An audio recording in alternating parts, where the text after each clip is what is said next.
So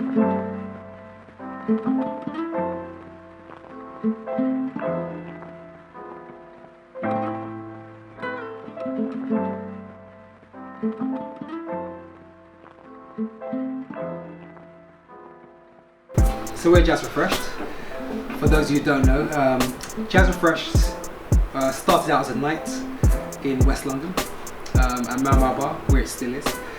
But over the years, branched out to encapsulate a record label, a festival, international showcasing, a film club, and various things. We started it because we wanted a place to DJ jazz.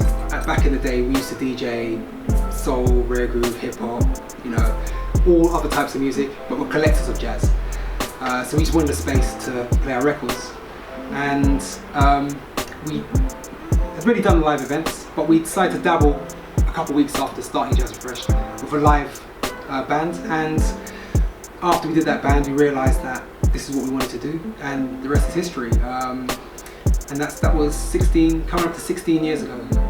But over the years, organically, things just started to attach itself. So we became a record label, which wasn't really an intention. Then we started a festival, and these things stuck. Eventually, we got on the Arts Council portfolio, and that brings us up to today. And Jazz Refreshed is like, you know, it's I don't know, you call it a Morpheus entity that does many things, but at the core of it is the live event at Mau Bar, Portobello Road every Thursday. And so that's where you'll catch the essence of what we do. Because I put United Vibrations first and foremost. Yeah, definitely. United Vibrations, they are the blueprint, I think, of the scene. Some people don't recognise that, but I think they were the kind of left field, and you know, when people consider jazz or not, it doesn't make a difference. It's what influenced the scene, and the whole vibe and kind of nature and rawness of United Vibrations and the whole vibe. To me, that's the first thing I put up there. It's United Vibrations album. Yeah. Galaxies, not Ghettos. Yeah.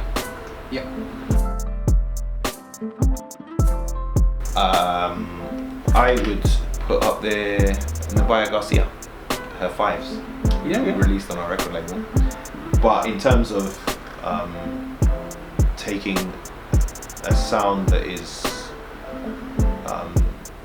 rich in the kind of traditional sense of jazz, but also has very sort of modern and forward-thinking kind of approach to it, I think Nabaya Garcia's Fives is definitely one that is accessible to a lot of people, and seeing the kind of back end, obviously running the record label side of things, seeing how people have responded to it has been amazing. Like from around the world, just picking up and saying, "Oh, this is amazing." The next one I'm going to go for is, I don't know how accessible it is, but I think it's really important to give the breadth of the scene. And I think it's more accessible live, but it's Moses and Binka, them ones. Because I feel like it's a surprise to people who, it's quite hard jazz, but actually it's, especially seeing it live, people connect with it. People who have no interest in jazz connect to this quite hard jazz, and you know, they won an award for that, didn't they? So I would put them ones in there. I'm going to go with accessible music. So I'm going to go with Ashley Henry's Easter EP, which came out mid last year. Really, you know, Ashley's an amazing pianist, and I could have put his album that he did on Fives down as another album that I think is a really great accessible album. But obviously it's too much Jazz Refreshed label stuff. So I'm going to stick to this Easter EP, which has got Sharice Adams Burnett on vocals as well. Really good, really rich sound. He's really, you can see the music growing and what he's creating. It's really good. So I'm going to go with Jarman Jones, Starting Today album, because I think that Joe just shows when a musician, these young musicians are just kind of taking their influences and making music.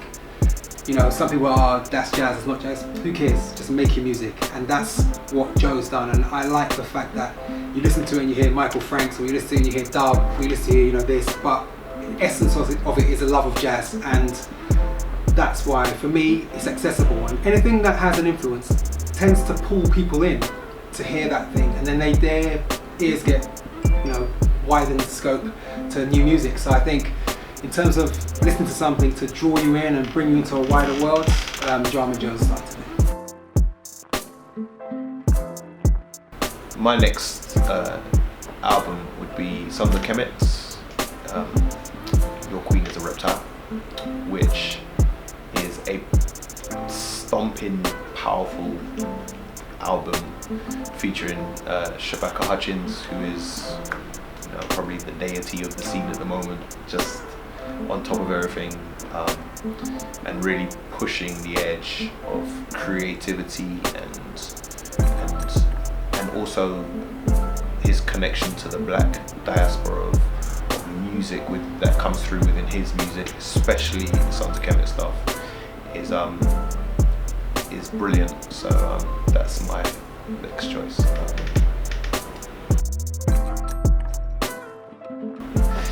Right, so this next one is of a band that doesn't exist anymore, but if you can pick it up or find it, Yusuf Kamal, Black Focus. I think that has been, you know, talk about making something accessible, that has brought loads of people focus on the UK scene, and you know, it's a seminal album. So I mean, there's not much to say, right, more than just go and, if you can find it, hear it, buy it. But like I said, unfortunately the band doesn't exist, but that doesn't matter, you know, great music will last. And yeah, Yusuf Kamal, Black Focus. And the last one on the list is Cassie Kenoshi's Seed Ensemble and the album Drift Glass, which is Cassie's project, the Seed Ensemble, which is a 10-piece ensemble, and it showcases Cassie's incredible writing ability and her very special use of composition in her music. We managed to get it recorded in our Fish Factories with the full ensemble, and it's produced by Jason Yard, a UK legend in his own right as well. It is probably the album at the moment which is the most in touch with what's happening in the UK scene right now, and it's a very special piece of music. I think everyone should have a listen to it.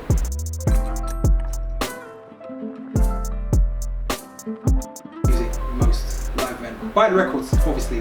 When you go to live, you understand the energy, you understand why this scene is so popular amongst young people as well as older people. And I think the live experience is the truest experience of this thing.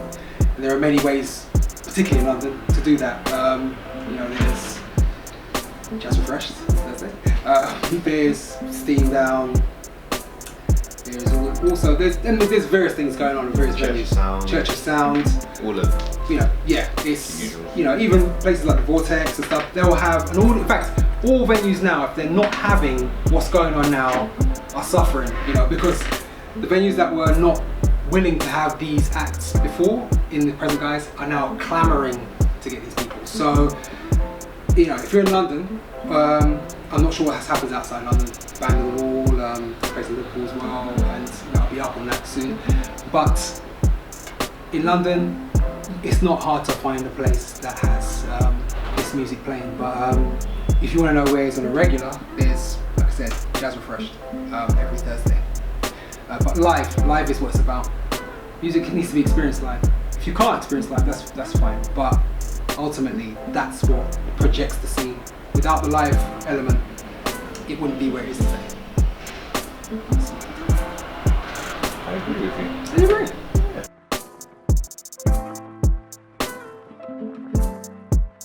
The one thing I will say about the London scene and the London South East scene is that it's a dangerous title, calling something the London South East scene or new wave jazz or da-da-da, you know. There is a scene in London and it is the most prominent in the UK right now.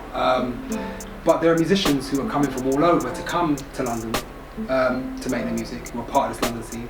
Also music being made outside of London, that's equally as good. But obviously we recognise that this is a big city and it has the infrastructure and the venues and everything, it has that. That's why it is a scene. Tomorrow's Warriors, big part of the scene, you know, it's based in London, so I understand all this, but there's a danger of it becoming so, the title becoming so molecular that it will just pass, you know. Oh, I remember that London South East scene, that Lewisham scene, you know, it was like getting to a road, you know what I mean, or a postcode. You know, this is a UK scene and it's jazz, or jazz influence, whatever you want to call it. But labels are dangerous, and I think there is a lot going on outside of London that needs to be recognised as well. It's fine to say London scene, you know, because there is a London scene, but I think when we talk widely to the world, we need to recognise that the scene is made up of musicians from all over the country.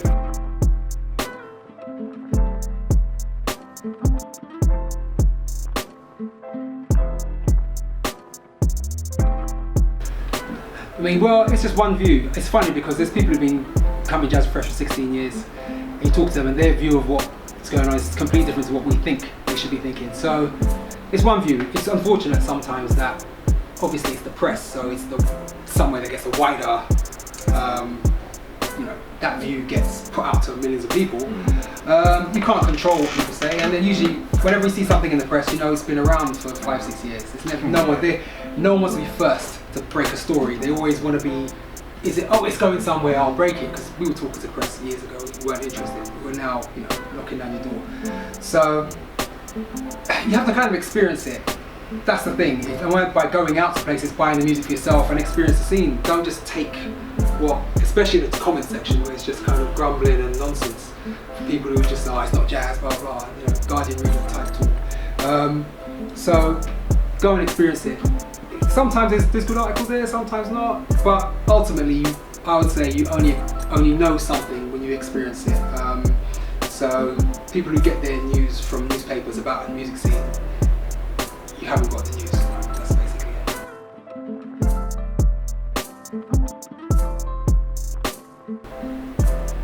it. Who cares? Who cares? Like, that's been our fundamental. Who gives a shit what you think? Like, on a real kind of thing, not in a disrespectful way, but people are always trying to put on what is and what isn't, what is and what isn't. I think this is this.